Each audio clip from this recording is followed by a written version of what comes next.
బాబు మీ పేరు? శ్రీరామూర్తి అండి. శ్రీరామూర్తి గారు. ఇంటి పేరు పామర్తి.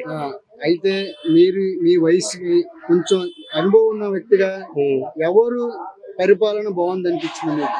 ఇంత మట్టికి నాకు 66 సంవత్సరాలు, ఇంత మట్టికి ఇలాంటి ముఖ్యమంత్రి చూడలేదండి. ఎందుకని? వయసులో చిన్నవాడైనా సరే అన్ని పథకాలు పెట్టి రేషన్ ఇంటికి పంపిస్తుంది. అవన్నీ ఎందుకు తెచ్చుకోలేరు అని ఏళ్ళగా మాట్లాడారు. అప్పుడు పింఛన్ ఇంటికి వచ్చిస్తాం, ఏనాడు ఎరగం.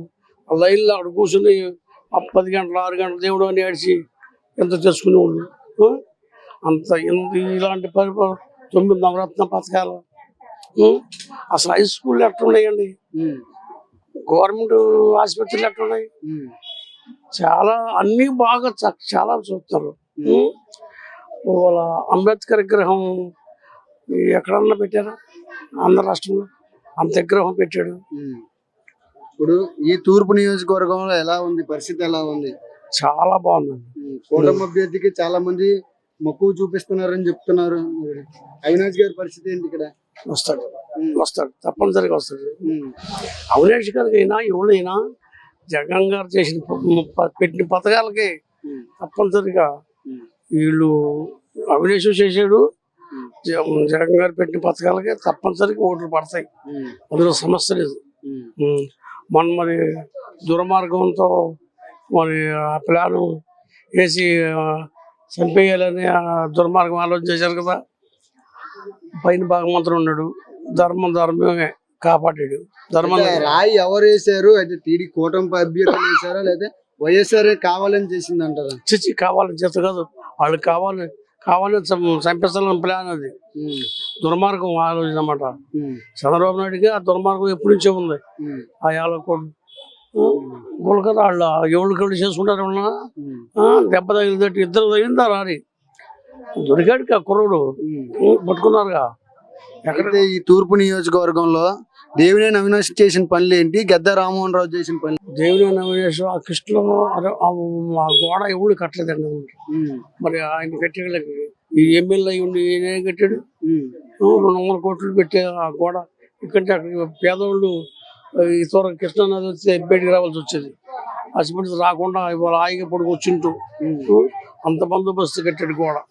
ఇక్కడ పేదలకు కానీ లేకపోతే మధ్యతరగతి కుటుంబాలకి బండ్లు కానీ సహాయాలు కానీ పెద్ద రామ్మోహన్ రావు గారు చేశారని చెప్పి చాలా ఆరోపణలు అదే ఇచ్చే దాఖలు కనబడుతున్నాయి. మరి ఇక్కడ ఎవరు ప్రజలకు మంచి చేశారు, ఎవరు చెడు చేశారు? అవినాష్ ఇచ్చాడు అండి బళ్ళు. అవినాష్ ఇచ్చి సరే రేపు తేలిపోద్ది కదా బలబలాలో. ఎవడు గెలిచేది? అంత క్రితం గెలిచాడు, రేపు గెలమాలని చూద్దాం. మాకు పేదలకు ఇచ్చే ఇల్లు కూడా ఉన్నోడు పక్కన లేనోడు ఉంటాకి వెళ్ళిందని అమరావతి ఇస్తే మా ఇల్లు ఆపేశాడు. అమ్మ పెట్టదంట, అడుక్కు తిన్నదంట. వాళ్ళేమో షార్ట్స్లో వాళ్ళ కార్యకర్తలకే రాసుకునేవాళ్ళు. మా పట్టుకోవడానికి ఇచ్చేవాడు కదా. నాకు 20 ఏళ్ళ నుంచి ఇల్లు లేదు, అద్దెంట్లోనే ఉంటున్నాను. రాజమండ్రి నీ బట్ట కూడా ఇచ్చాడు బాబు. ఇచ్చినట్టు మళ్ళీ కోర్టుకి వేసి 1800 మందికి తోటలో వాళ్ళకి ఆపేశారు ఇల్లు ఇక్కడ. అయితే ఇక్కడ ఈ నియోజకవర్గంలో అవినాష్ గారికి ఎంత మెజారిటీ వచ్చే అవకాశం కనబడుతుంది? 30-40 వేలు దాకా వస్తుంది. ఏంటి అంత కాన్ఫిడెన్స్? ఏంటి నవ్వుతున్నారు కూడా? మళ్ళీ గ్యారెంటీగా జగన్ గారు పెట్టిన పథకాలు ఆశపడి చేసిన పనులు ఆశపడింది. వాళ్ళ ఇంటింటికి గడప గడపకి ఓటు అడగమండి. మేము అడుగుతుంటే వాళ్ళు ఏం పని చేశారని అడుగుతారు. నేను 3 రోజులు చూస్తుంటే పూలు చెబుతున్నాం. అవినాష్ గారు భార్య వచ్చింది కానీ అన్న పూలు చెప్పారు, ఇంటింటికి ఆరతిస్తున్నారు. మరి ఆరగిస్తారా? వచ్చి ఇల్లు ఆపేశారు. నమస్తే, మీ పేరు? నా పేరు వెంకటేశ్వరరావు అండి. ఏ నియోజకవర్గం? తూర్పు నియోజకవర్గం అండి. ఎన్నో డివిజన్? మాది 17వ డివిజన్. 17వ డివిజన్. ఇక్కడ పరిస్థితి ఎలా ఉంది? ఇలా ఎలక్షన్ పరిస్థితి ఎలా ఉంది? ఇక్కడ అంతా వన్ సైడ్ వారేనండి. ఎందుకు వల్ల అని అడిగేదానికి కూడా చెప్తాను. ఇక్కడ స్థానిక ఎమ్మెల్యే గారు 10 సంవత్సరాల నుంచి చేస్తున్నారు.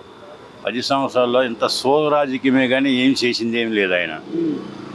ఇప్పుడున్న పరిస్థితుల్లో గత 4 సంవత్సరాల నుంచి అవినాష్ గారిని ఇన్ఛార్జ్ చేసిన సుమారు మనం చెప్పుకోవచ్చు 600 కోట్ల నియోజకవర్గంలో అభివృద్ధి చేసాం. ఇంకో ప్లస్ పాయింట్ ఏంటంటే ఈ కరకట్టమ్మటి కూడా ప్రతి ఒక్క వరదలు వచ్చినప్పుడు, అంటే చంద్రబాబు నాయుడు గారిలో వరదలు వచ్చింది లేదు, ఆడ వర్షం నీళ్ళు వచ్చింది లేదు.